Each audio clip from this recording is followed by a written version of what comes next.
What could the future of industrial policy look like in America, and what state capacity investments will we need to get there? How does and doesn't China matter to the future of the US semiconductor industry? And what do government affairs offices and large technology firms actually do anyways? To discuss, we conclude our CSIS Chip Chat series with Bruce Andrews. He had a long career on the Hill before working GA for Ford, serving as Obama's Deputy Secretary of Commerce, and most recently as Intel's Head of Government Affairs. He's now a fellow at CSIS. Bruce, welcome to China Talk. Thanks, Jordan. Thanks for having me today. You were obviously intimately involved in the birth and execution of the Chips and Science Act. And when people, over the course of the discussion around the legislation and actually doing the grants, you heard politicians and officials keep talking like, we haven't done this in decades. Like, we're building this muscle again. We're kind of like learning on the fly. This is something that America had done in the past, but like the sort of energy atrophied over that time. I'm curious, reflecting back, maybe let's start with the legislation writing process. What did the fact that these policy tools hadn't gotten to work out in so long do for the discussion and the development of the legislation? I would argue that the United States government is actually not set up and is challenged in two ways for doing these big types of industrial policies. One is that the executive branch is not organized in the right way, that we really have a 20th century cabinet structure for 21st century problems. And then the second piece of it is we really don't, to your point, have the muscle memory of how to really do industrial policy. We've been very fortunate in the United States that we have a robust private sector that with government investment and government R&D spending, we have been able to be successful, but the world has changed significantly, which we can talk about. But for Congress in particular, there's not necessarily the expertise. And a lot of the time, it really relies on dealing directly with the executive branch, both to identify what the issues are, what the lack of authorities that the U.S. government has, which in many cases we don't have statutory authorities for executive branch agencies to carry these policies out, and then writing the legislation, which there's always a balance between writing legislation that is specific enough while also giving enough flexibility to the administration to carry out those policies. So I do think that the Chips and Science Act was actually a good example. And really, if you think about it, it was actually done in two parts. So the first part was drafted in the second half of the Trump administration and passed in the beginning of the Biden administration. But then they also had to turn around and provide the funding because you had the authorization, but you needed to appropriate or to provide the dollars that would actually be spent. And so that was both a huge legislative lift. And it was also one that I think that Congress, I think in the end it ended up well, but it is a big lift to get that type of legislation done because of how complex it is. And interestingly, Congress added a bunch of new requirements as they did the funding legislation. You started your career in the early 90s and then ended up general counsel to Senate Commerce in the early 2010s. I mean, thinking back on the kind of arc of, on a few axes, it's just like legislative ambition, principal quality, and like staff quality. Like, what were some of the trends you observed over that time? So that's a really good question because I do think things have changed significantly. That I think in the early and mid 90s, the quality of the staff, and this is not to say there aren't some really tremendous staff on Capitol Hill still, but there was really deep expertise. And part of what I blame that on, to be honest, is the fact that salaries for lobbying and the growth of lobbying has really deprived Capitol Hill of a lot of good staff. I mean, I've always been a believer we actually need to pay congressional staff more. Frankly, we should pay executive branch career civil servants more as well.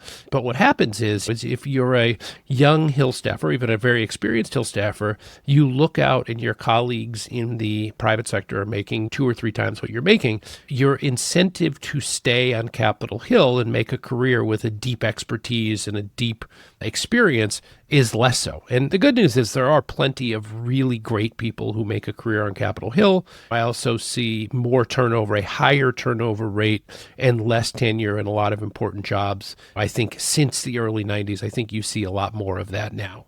You also cycle people through the executive branch. So you have people who start out in Congress, and then when their party takes over the executive branch, they move into the executive branch. But I do think the deep expertise that we had previously is not there as much for a variety of reasons. Are there other factors aside from just the salaries that are pushing people out?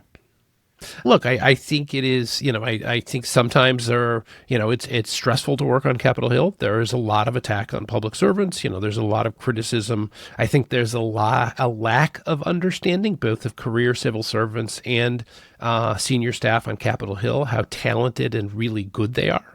And there's not necessarily an appreciation for that. And I just think that salaries, the benefits, in some ways, the quality of life can be much better in the private sector. So it just disincentivizes people from making long-term careers, both in Congress and the executive branch, in ways that we really should be encouraging and incentivizing because we want the best and brightest both to go into government, but then also to stay in government for a long time. So I did a show last year with Philip Wallach, who wrote this book, Why Congress, which I'll link back to in the show notes. And I thought was a fascinating kind of like really mostly focused on post-war arc of kind of like congressional capacity and just like willingness to put itself center stage. And we are at a moment, we're recording this on May 6th, where, Congress, like money it's appropriated is not getting spent because an executive feels like it, and they're kind of not doing anything about it. But, we had this before, right? Where post Nixon, Congress kind of regained a real sense of institutional pride and put itself front and center in a way that it hadn't in decades prior. So I don't know, like, who knows if that's going to be the future that Donald Trump leaves us with in 2028. But Bruce, like, if you're imagining what a more ambitious and I don't know, gung-ho legislative branch looks like, I don't know, where does that leave the institution? Where does that leave America? What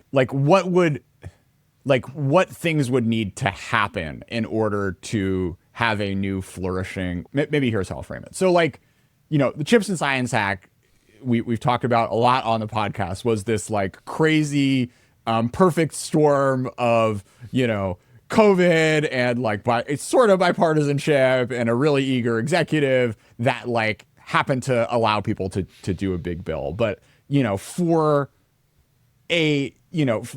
sort of a broader, shift in the ambition of and ability to execute of Congress, like, what do you think are the kind of necessary ingredients you'd need to see? Look, I think success does beget success, but I also think it's both sides coming together and identifying what the issues are. I think there are really three things, right? One is agreement and bipartisan agreement on what the issue is that you're trying to solve for. In the Chips and Science Act, there was real clarity on, hey, we're trying to get particularly advanced logic, but we're trying to move semiconductor production back to the United States.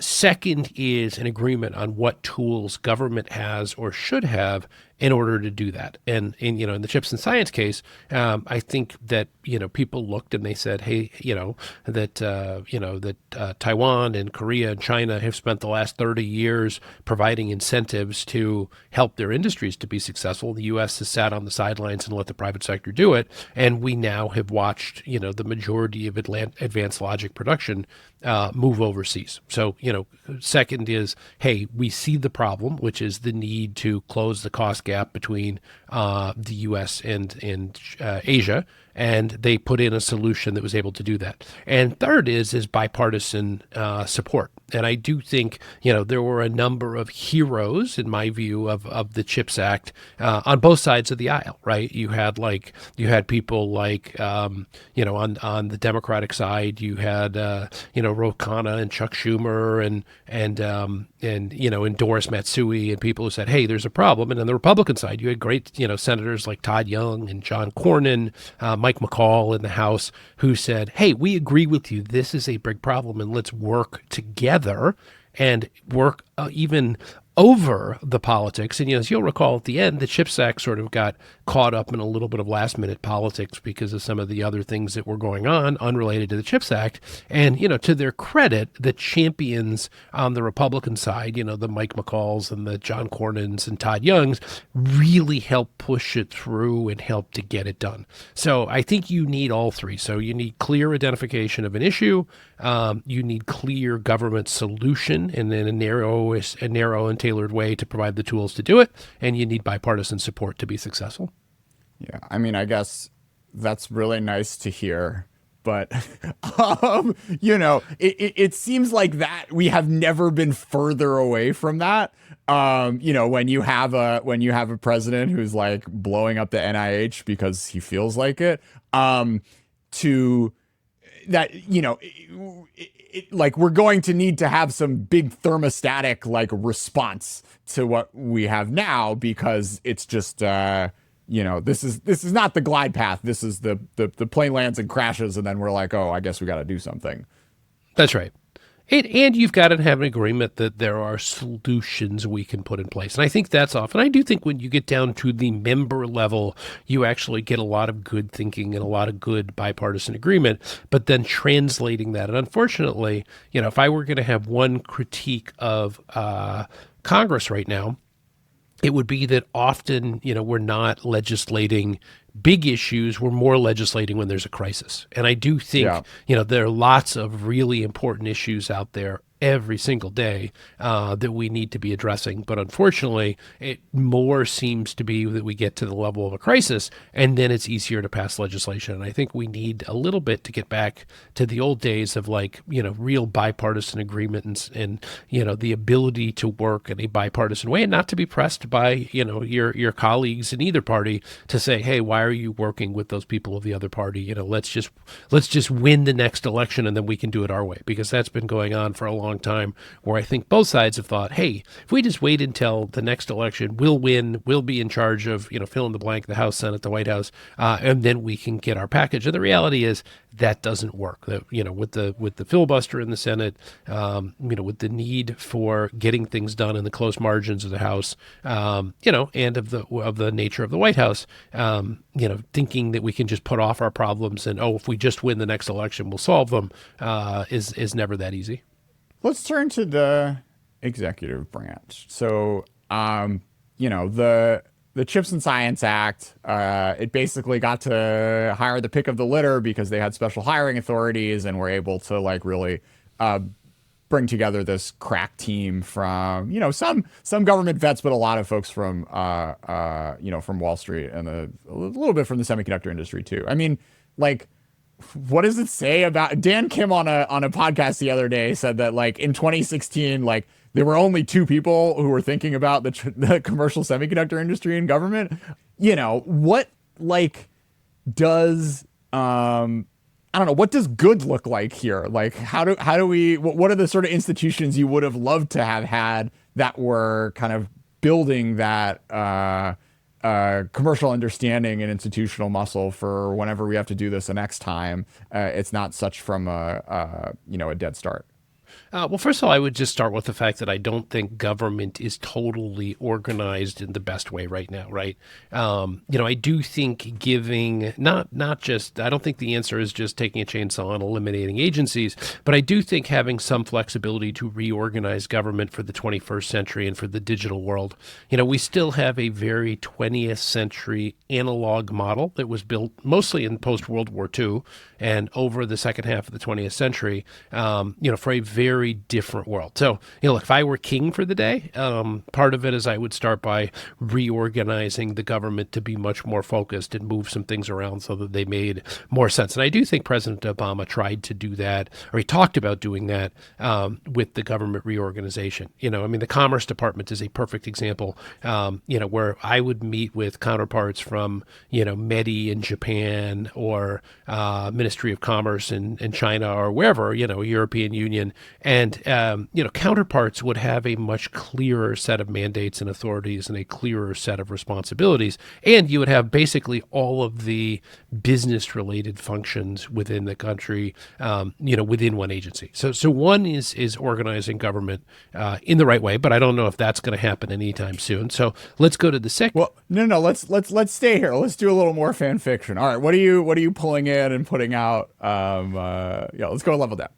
Well, look, I think I would pull, if it were up to me, I would pull all business-related economic development and competitive stuff into the Department of Commerce. I actually would rename it the Department of Competitiveness, and I would focus on what are the economic tools, what are the commerce tools, what are the trade tools, what are the industry tools, and give the authority for real industrial policy to work with, for public-private partnerships with the business community to make sure that we're making sure we're making these smart investments in R&D and building the future. And second is I would set up a set of programs that helps the Commerce Department hopefully the new Department of Competitiveness, to have a set of tools that it can use to support industry. And you look at, China, Japan, Korea, Taiwan have all for the last 30 years had very focused policies, and they've been successful at encouraging certain industries. I mean, that we can criticize how how some of the competitive practices the Chinese went about, but they put in a Made in China 2025 and set out on key industries that they wanted to successfully dominate. And if you look at those industries that they identified, they've actually done pretty well. So, you need the magic of the private sector. And I do think that's a huge advantage that the United States has as our robust private sector. But you also need public-private partnerships in order for that leadership to take place. And because I think, the world is too complicated right now for companies to just go at it alone. And I think a lot of these sectors, and when I was at Intel, I would always say, hey, we're not just competing with companies, we're competing with countries. And I think that's the case that, you've got many of these U.S. companies going at it alone, competing not just against their foreign competitors, but the tools and resources of their foreign competitors' government as well. So we don't want to recreate that. We don't want to copy, but we need to establish our own model that works. I think one of the things that's actually interesting that Secretary Lutnick has proposed at the Commerce Department is, what I would call Select USA on steroids. When during the Obama administration, we created the Select USA office to attract foreign investment. But to Secretary Lutnick's credit, I think he's identified, there are investments, and then there are what I would call the mega investments, and having an office within the Department of Competitiveness that would help facilitate both U.S. companies, but also foreign companies making those investments in the United States, I think would be fantastic. And giving the U.S. government some more flexible tools to help incentivize those investments and to help those investments to be successful, I think is important for us to be competitive, because I think we, for 30 years, and there were reasons why globalization, was a good economic theory, and there was a lot that was good for consumers and a lot of other things. But we also live in a very different world now. So we need to have a structure and tools that allow the U.S. government to be competitive and the U.S. to be competitive in this very different world. Well, not to be your assignment editor, but I think this should be your first CSIS piece. It's like, what authorities you want to be here, because it's like it's a fun future casting. You don't really have to engage with the present messiness thing. But can we do one more pass on this? What do you give up? The commerce is already a giant mess. What do you slough off it? I guess there's three buckets. What do you slough off? What do you take from other agencies? And aside from Select USA, what's on your wish list for new authorities and powers? Well, look, I would first of all point out that the Commerce Department is perfect, so I would probably change nothing. But if I had to change something, look, there was Obama made a proposal, for example, to move NOAA, National Oceanic and Atmospheric Administration. I actually could argue that that's important to business, and that things like National Weather Service and others actually are key facilitators of public goods that help businesses to be successful.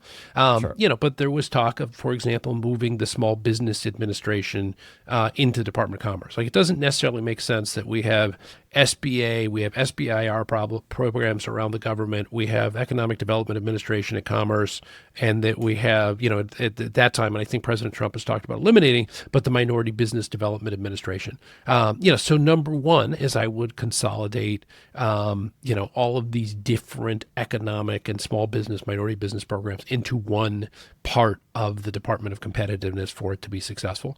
I would also take all the technology agencies around the government. We have NTIA, we have NIST, we have various technology programs, rural broadband at the Department of Ag. We have all these different programs around different agencies. I would also consolidate them together and say, okay, so it's the Department of Competitiveness has a economic development piece, it has a technology piece, it has an international trade piece. One of the things that was very controversial, and I could argue this both ways, is moving USTR within the Department of Commerce and having the International Trade Administration and the U.S. Trade Representative's Office be one super trade organization, right? A government statistics. Why is the Bureau of Labor Statistics, the BEA, Bureau of Economic Analysis, and Census all various separate organizations throughout the government? So take all government statistics and put them in one place. So I do think there are a bunch of things that you could do to rationalize all of this,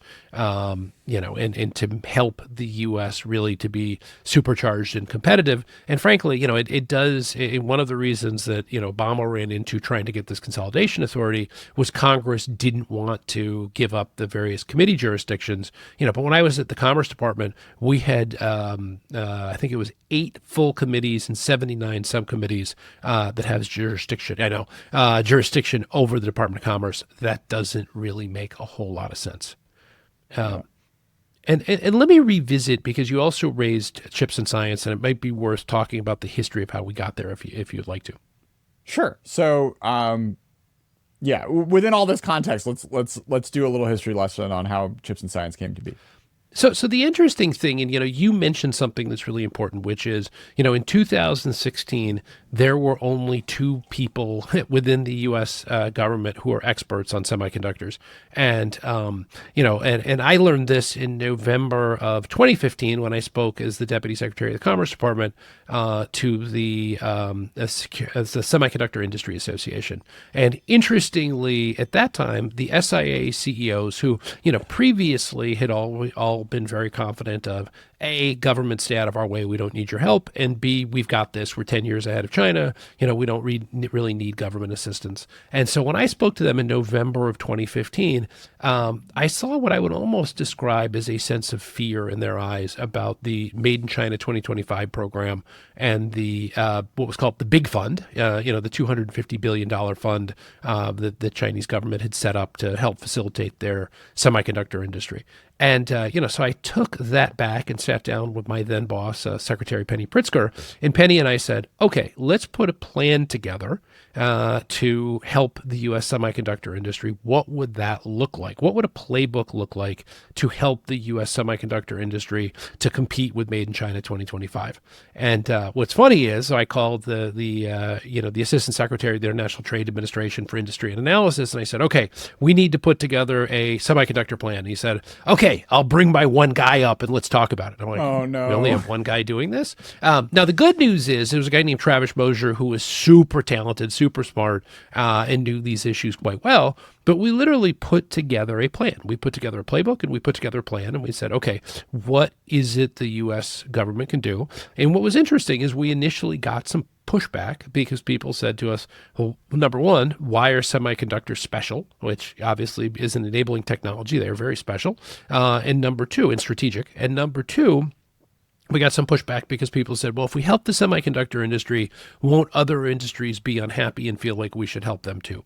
It's like, well, yes, but that doesn't make it any less important. So we spent several months. We worked with the White House team and the interagency team. And, interestingly, Paul Selva, who was my counterpart, the he was the vice chair of the Joint Chiefs of Staff, was also really interested in microelectronics. And so Paul and I got together and pushed through the NSC process, a plan basically to start really having much more focus and attention to semiconductors. Now, we had none of the tools, and that came later, right? Because eventually all of this work, we did Penny Pritzker gave a big speech that was really helped define the challenge. We had a PCAST report, which is the President's Committee, the Advisory on Science and Technology, which really for the first time, they made a series of recommendations that was right at the end of Obama, but it then carried into the Trump administration. And all of that attention and focus eventually became the Chips and Science Act. But what it did is it shows two things. One is you need to identify a problem and start talking about what are the solutions that you need to those problems.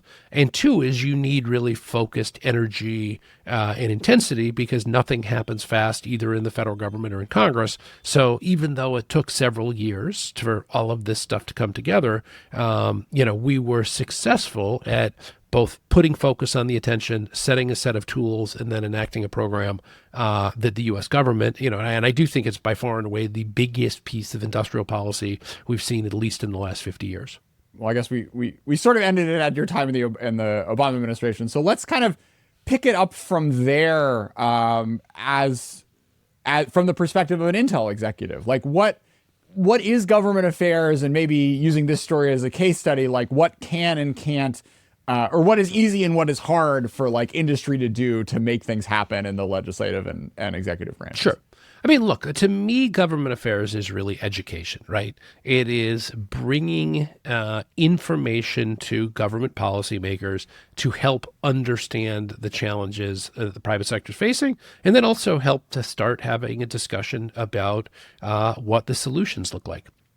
The irony of the CHIPS Act is it was actually not started to Intel, although Intel will be the biggest beneficiary. Where it started was actually Mike Pompeo trying to recruit TSMC to come to Arizona. Mm-hmm. And what TSMC said to Pompeo was, hey, we have a huge cost gap and we get incentives in Taiwan to build, so we need something, in the United States. And ironically, when I was Deputy Secretary of the Commerce Department, I met with Terry Gao, the chairman of Foxconn and the CEO of Foxconn, who basically said to me, I want to build in the United States, but you need to give me big federal incentives. And I said, well, here's the problem. We don't have federal incentive programs in the United States. It doesn't work the same way it does in China and Taiwan. And so, and Terry eventually did, they started that project. It sort of ended up not working. But the point being is I think people were starting to realize that if we wanted to bring manufacturing back, and I give Secretary Pompeo a lot of credit because I think he recognized that was the way to get TSMC back. And interestingly, when Pat Gelsinger came in as the Intel CEO, he recognized that, that Intel needed to become a contract manufacturer for other companies, so a foundry, that it provided more competition to TSMC and Samsung. And the Chips and Science Act allowed Intel to do the construction in the United States that allowed to do that. But I think, that it allowed Intel to really make a fundamental change to its business model, and moving manufacturing or building manufacturing in the United States. But, so I think it's often forgotten that the CHIPS Act did start in the Trump administration. It didn't get passed, but when Biden came in, it got passed quite quickly. And then that set off the debate for funding the Chips and Science Act, which was eventually passed in, July of what I guess it was 2022. I mean, yeah, it's education, but like, what does education mean? Like, how does one educate? Like, is it easier or harder today versus back in the day where you have, more or less sophisticated staffers? Sure. and all the stuff we were talking about?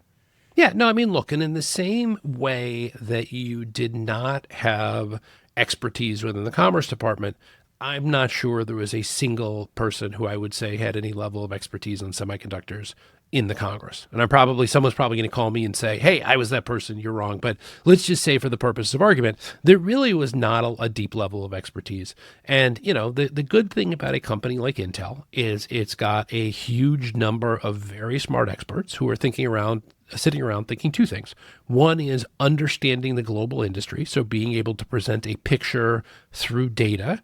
And I will say the Semiconductor Industry Association, which SIA, which is the industry for the semiconductor industry, is actually really good at providing data and providing information that gives a very full and complete picture to help educate lawmakers, right? Because generally you've got to assume lawmakers start at a relatively low level of understanding just because they're not, you do get some members who come in as an experts, or, you get a guy like Todd Young who really learns about the semiconductor industry and has a state like Indiana and a university like Purdue that want to focus on how to be effective and how to be successful in the semiconductor space. But you generally start with not a huge amount of information, but you start with an interest. And I give Doris Matsui and Mike McCall credit in the House. And as I mentioned, you had, Young and Cornyn and Schumer in the Senate who said, hey, this is really important. So they then turn to industry and say, okay, help educate us on two things. One is, what is the status of the global industry? What's the,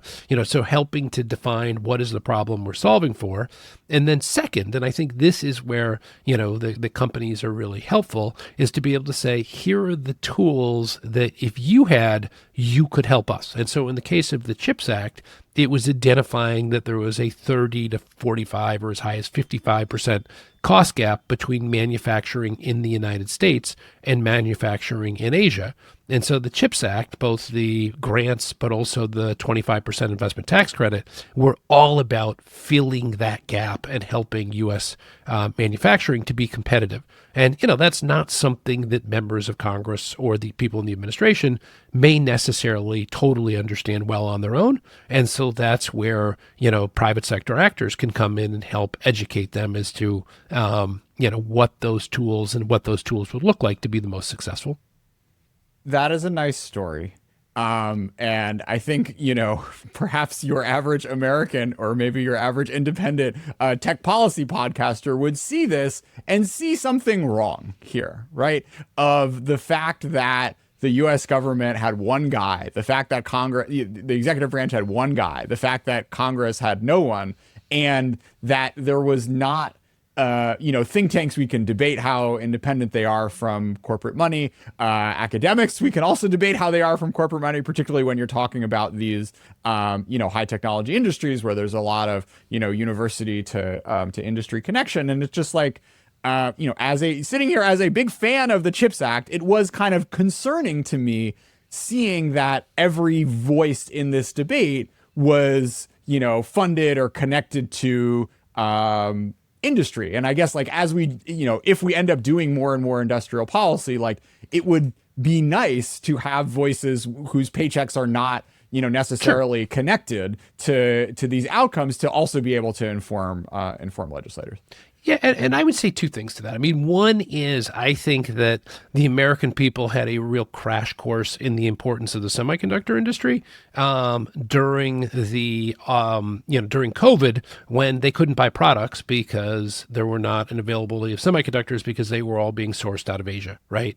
And so on one level, I hear you, and yes, obviously, and this is why I think bipartisanship is so important and having a broad variety of voices in a legislative debate, because you bring members from both sides who have different constituencies and, but they come to the table and they say, hey, let's get the best policy we can and reflect a lot of views. Because you're right. I would point out that the semiconductor industry has never been a particularly big or politically active. They don't have big PACs. It's not like a lot of industries where, there's a huge amount of money flowing through. It's actually been a relatively unsophisticated in Washington industry. But I also think, that's where the identification of the problem was was so important. And I think there were two voices that were critical, right? One was actual consumers. And I'll never forget when we went to meet with a very senior senator, and he told us that, he had autos sitting on lots in his state waiting for semiconductors to be put in so that they could go out to dealers, right? Or one senator told us he bought a Ford F-150 truck, but it didn't have the heated seat available yet because the chip that would heat his seat was not available. So, and this is a guy who lived in a really northern state that was super cold, so I felt bad for him in the winter without his heated seat. And then I think the second piece of this is the voice of the national security community, because I think what also makes semiconductors kind of unique is and it's not to say there aren't a lot of other areas that are important, but the national security implications. As I mentioned, Paul Selva, the vice chair of the Joint Chiefs, was very focused on microelectronics and having a trustworthy supply of microelectronics in the United States. In the same way, you saw a lot of leading members of the national security community in the committees in Congress. Mark Warner is a great example. He's both a tech guy and a national security leader, as the chair of the Senate Intelligence Committee, is one of the most vocal voices for the CHIPS Act, not because Virginia is a big, semiconductor manufacturing state, although I think Mark would like that, but was more out of a recognition that this is a huge national security imperative that he was very supportive of. So, look, there's no doubt that there's lots of stuff where there needs to be public scrutiny, there needs to be public debate, and you need to hear all kinds of voices to make sure that, special interests don't just take advantage of a process. But I think in this case, there were two pieces, right? One was the passage of the congressional legislation, and then the second was the implementation by the CHIPS Program Office to try to make sure that this was done in the way that was most focused on the national interest. Do you have any thoughts about think tanks as institutions and what they can and can't do and what their purpose is? No, I mean, look, I think think tanks are actually very important. I should have mentioned them earlier to the extent that, look, my experience with think tanks is, yes, because of the way, everybody needs money to run, that some do take corporate and other types of money. So it's not just corporate. There's all kinds of money that help fund think tanks. But my experience is people tend to be very independent because they have their work that they, want, that their reputation is on the line. So they're very focused on doing the highest quality work. But I think think tanks are actually really important because they do provide an independent perspective and sometimes an independent validation. And sometimes they can do studies that, a company can't do. I'll give you an example. I just saw this morning that the Rhodium Group came out with a study about the China made in 2025, the effectiveness of it, right? That's not something that a single company could do. Right? I read CSIS reports all the time. You guys have a lot of smart scholars, and there are other, good think tanks. I won't mention any of them since this is your show. But there are a lot of good think tanks with a lot of really smart, thoughtful people who are adding to the debate. And, the key thing, and this is how I always viewed it, is when I was a policymaker, both in Congress, at the Senate Commerce Committee as a very senior staffer as the general counsel, but also as the deputy secretary of the Commerce Department, which is everybody who came in had their self-interest. And part of my job was to be able to, getting enough voices to make sure that someone's self-interest, to validate what they were saying, to get other perspectives, to try to get all the perspectives.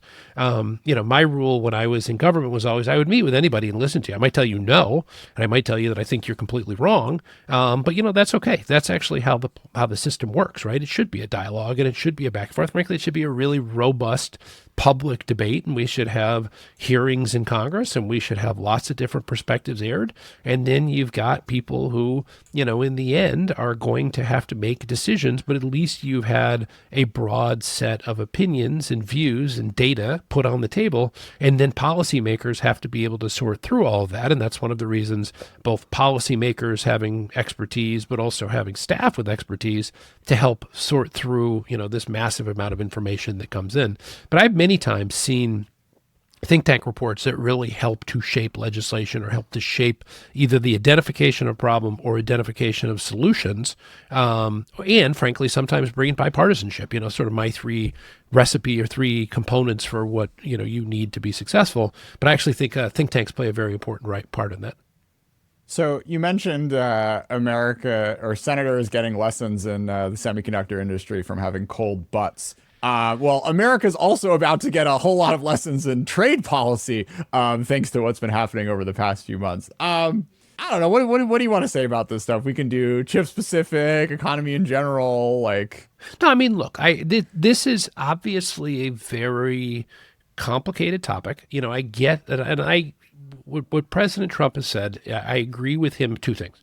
One is that we need to identify strategic sectors where we need to be investing as a country in manufacturing. I wouldn't say that that is everything, because there are a lot of things that we just can't do. But so level one should be, what can we do strategically, both out of our own economic interest, national security interest, and where we can be successful. Second is, how do we work with allies? And I remember when I was at the Commerce Department, there was a lot of discussion about, NAFTA and Mexico, because a good that was made in Mexico had 46% U.S. content. A good that was made in China had 4% U.S. content. So everybody sort of realized, this light bulb went off to people with that data, basically saying, hey, for things that we can't economically or cost effectively do in the United States, it's actually in our interest to have them be done in Mexico or Canada. And so you've seen a lot of work with various allies, to try to have things manufactured places, and in ways that is good for the United States. And then three is the availability for consumers, because on one level, you've got to protect the workers. And, the story I told you earlier about when Penny Pritzker and I decided to make semiconductors a priority for the Department of Commerce, one of the reasons was I had met with the steel industry executives and the National Steelworkers Union several days before, and I literally said to Penny, I don't want to be in a position in 10 years where, in meeting with the steelworkers, I basically said, hey, look, we don't have the tools to be able to be helpful to you. We want to help you, but the statutory tools and authorities we have will not allow us to be helpful to you here. And Yep. so Penny and I said, okay, let's make sure that's not the semiconductor industry in 10 years, the experience we're having with the steel workers, their steel unions, and the steel industry today. And so I do think that's important, of identifying what is really in our core national interest and what can we as a country be successful. I think tariffing everything in sort of a broad way isn't necessarily going to be effective. And I think we're already starting to see, some of the economic effects on that. So I'm hoping that the administration looks and says, okay, what are we trying to solve for here? A little bit of what I said earlier. What are we trying to solve for? What are the authorities we have, and how do we do it in a way? And I think to at least thus far, it doesn't feel like we have clarity on what the problem we're trying to solve for is, and exactly what the solutions are we're trying to enact to do that. And I'm hoping that the administration, as they do these negotiations with other countries, will get more clarity on that, because otherwise I do worry that this is going to be a trade war that is not successful for the United States, for American consumers, but also American companies. And I'll give you an example. And one of the things that really concerns me is, if you are a U.S. manufacturer, there are a lot of things that you have to import from overseas, to inputs into machinery, all kinds of things. I'll give you actually a great example. Is Intel, in an Intel fab, there is a $450 million ASML EUV lithography machine, right? So what happens if you put a 25% tariff on an EUV lithography machine coming from Europe that Intel has to buy with those tariffs, but their foreign competitors in Taiwan, Korea, China don't have? What happens fairly quickly is it makes U.S. companies completely non-competitive as manufacturers. So if our goal is to be successful, right, in manufacturing, which it should be. I think that's actually a really important, helping U.S. manufacturers. Then we need to be doing everything we can to help them to be successful, not tariffing intermediate goods in a way that actually harms the competitiveness of U.S. manufacturers. Anything else you want to say about the future of Intel? I think it's a very important company to the United States. And it was one of the reasons I went there. When Pat Gelsinger laid out his vision for having, a third, but a U.S. competitor because, look, TSMC is a remarkably impressive company. Samsung is a great company as well. But, having a not over consolidated industry and having manufacturing in the United States is really important. And, so I think Intel is actually a very important company to this country. And, it's one that I spent a lot of time because I believe in the mission and the American manufacturing, but also the importance of having a leading advanced logic manufacturing company who does its R&D and whose primary operations are in the United States. So Ben Thompson of Stratechery, his kind of identification, his like diagnosis of the challenge of the CHIPS Act was that it focused kind of too far on the supply side and not enough on the demand side. And like his vision of what Intel is going to need to succeed, on the Foundry side at least, is designated customers. And on the one hand, like Qualcomm, Nvidia, Apple, like they're not excited to live under a monopoly decade of going forward, where the only people who can supply them are TSMC. But it is hard to be the first mover to kind of like go in with Intel and work with them to get get all the tooling right and be that sort of like guinea pig, when on the other hand, like, yes, you have someone who can charge you a huge markup, but like, they're going to deliver. So his vision is like, you have some, like you solve the collective action problem with the government, basically like stepping in and like banging heads and forcing everyone to go in on Intel. I don't know. Curious for that. Like, that seems like a high degree of difficulty to put on, Howard Lutnick, but what about how would you work on the demand side from a policy perspective to give Intel Foundry a boost? Sure. I mean, look, so one is I tend to be a carrot guy, not a stick guy, right? Like, I think the stick can work in certain cases, but you're better off having the carrots. And I'll give you, one example is a number of companies in the fabless side have talked about having a design tax credit for a design tax credit for American fabless companies, right?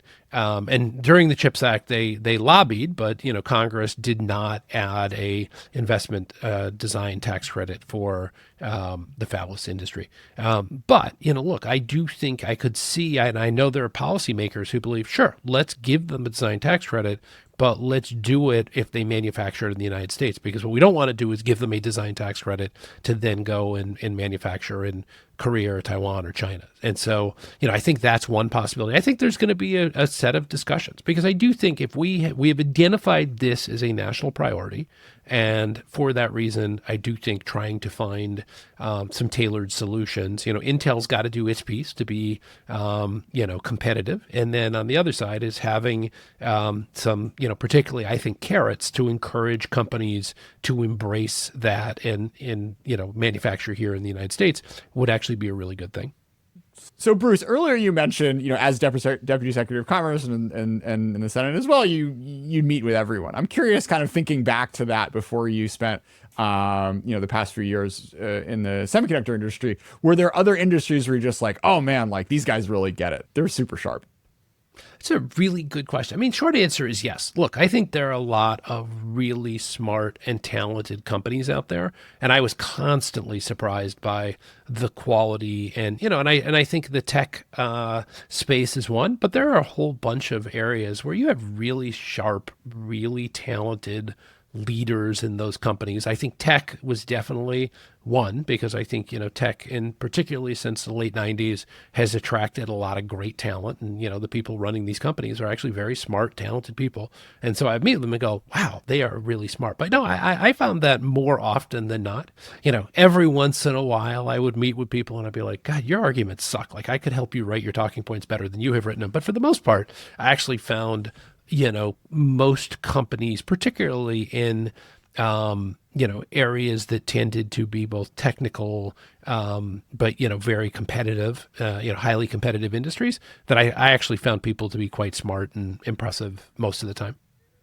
Like, there's a story that like NVIDIA had like 2 government affairs officials before October 7th, 2022. I mean, it is, you were talking earlier about how the semiconductor industry for a while was just kind of like hands off, but like, even, it was Robert Noyce in the 80s was like, we're going to do Semitech. I mean, it's this weird ebb and flow, right? Of like caring about Washington, not caring about Washington, really realizing you have to care about Washington again.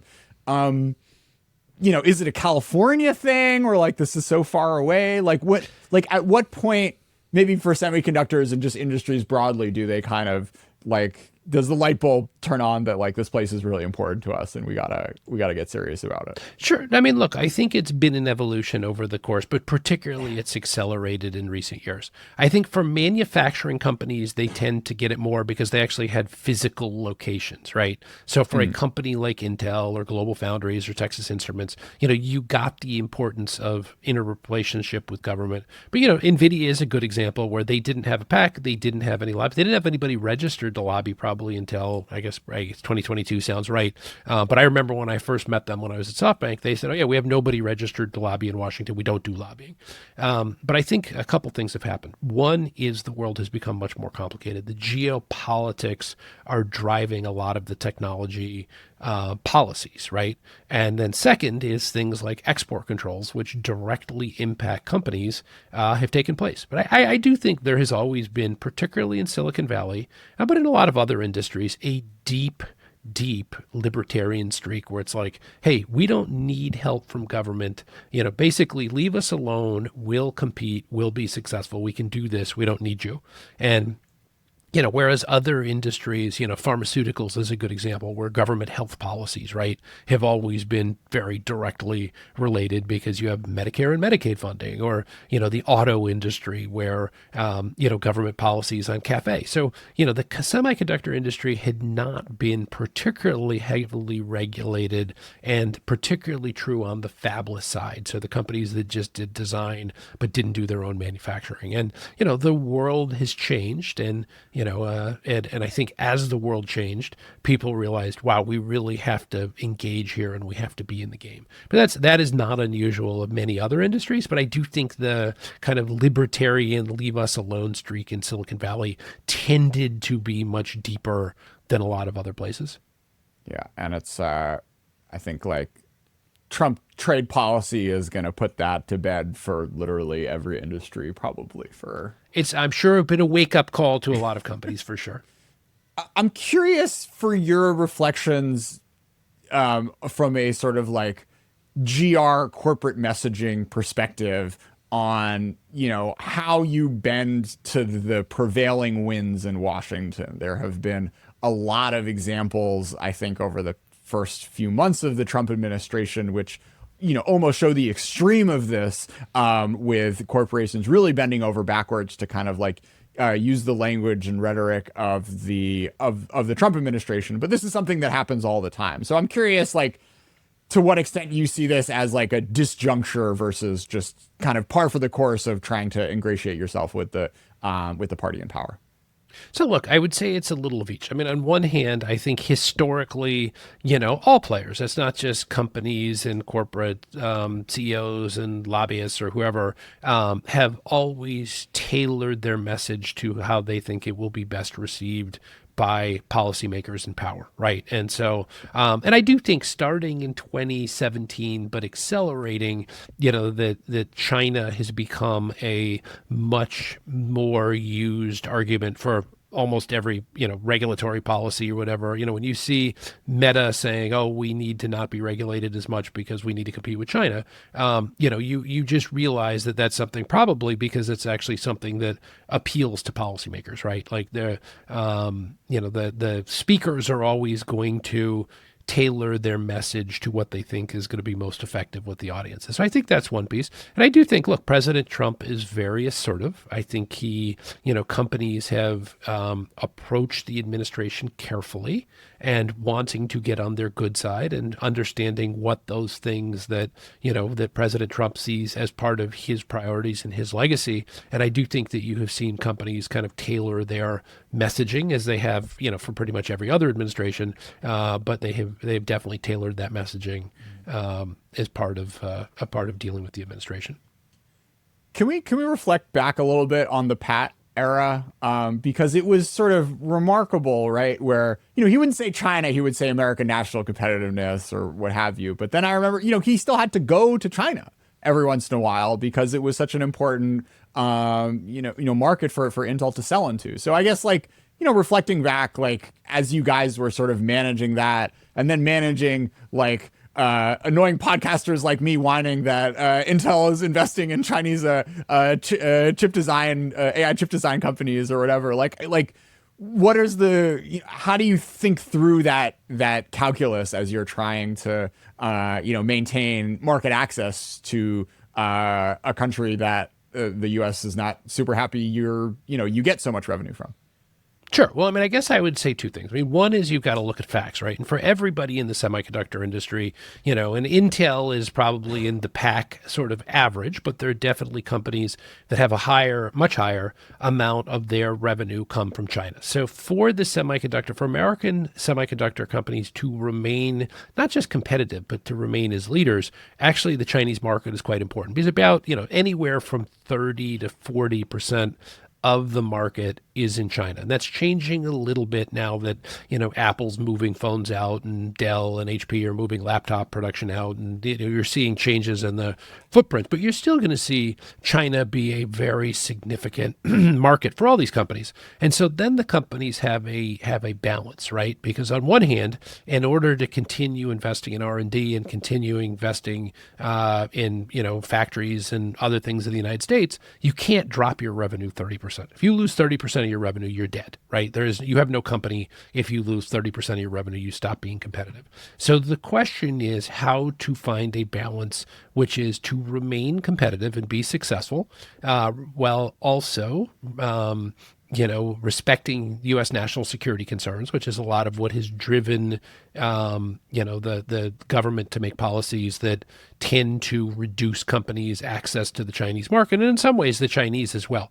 And what's interesting about this is each company has its own profile, right? And they have to make a decision how important is access to the Chinese market, what percentage of the revenues, and then how are those revenues spent? What does it mean to their long-term and future competitiveness?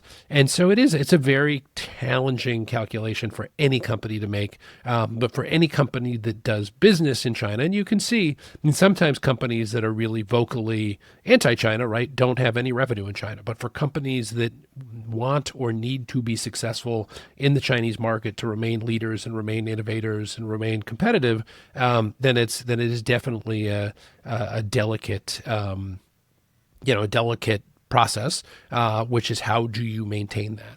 And, I do think you see a lot of companies trying to do that because they recognize the importance of the Chinese market, and also, I don't know if you've read Eric Schmidt's piece today in the New York Times, but, there are a lot of very, very successful Chinese companies. And, sometimes export controls, if you go too far on export controls, what you actually end up doing is accelerating indigenous innovation in China. So there's plenty of Chinese companies that would much rather buy, I'm going to use NVIDIA as an example, but would much rather buy NVIDIA chips. But then you've got people in the United States government saying, hey, here are the national security concerns we have about Chinese. So it's finding that balance and recognizing that there's really two pieces to this, right? One is how do we help American companies to run faster, so to remain competitive and successful? And two is how do we balance the national security concerns, particularly when they're really important. And Jake Sullivan called it the small yard and high fence. And people in the industry always said, sure, but just keep the yard small and the fence low, right? And so the question that is a constant balance that industry is always going to see their self-interest, and they've got fiduciary duty to their shareholders to try to maximize revenue. And you're going to see U.S. government officials. And there are plenty of people who'd say, oh, let's just not sell anything to China, right? Which I also don't think that is realistic because it will both undermine the long-term competitiveness of U.S. companies, but also, it undermine the short-term competitiveness because massive revenue loss where there's not really a clear national security interest. I think that might be a nice place to end it. All right, Bruce. Well, thank you so much for being a part of China Talk, and looking forward to having you back once you've fleshed out your Department of Competitiveness.